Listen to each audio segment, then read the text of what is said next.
Can we talk about our friend George a little George bit? Takei. George is now insisting that he's never been invited. You know he hasn't. Really? To Raw Okay, Nerve. how did that happen? Because I know that you meant Well, to include there's him. a process that George has to be vetted, like you would vet a horse that you were going to buy or a wife that you were going to marry. Dear. Yes, you got to vet them. You got to do a research. You got to Google them. George is being Googled even as we speak. The A&E network needs to okay each name. So George, we've got your name on a list. George, we want to invite you. We want to invite you, but now we need A&E's permission. But George, I can't imagine they wouldn't give permission. I mean, wouldn't Right. they love to have, as long as George wants to be on the show? Apparently George wants to be. But then George wants to be everywhere.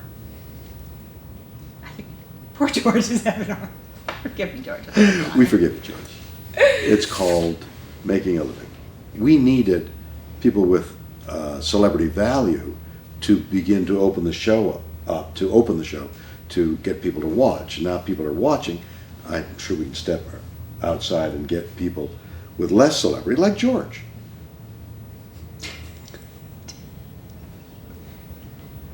If you give George a really hard time, he will not want to come on the show. George will want to come on the show because I'm going to be so gentle with him. And I know he likes to be gentled. I've heard that he likes to be gentle. Don't give George a hard time. I will give George. George is a nice man. Yes, he is. I'm George Takei, damn it!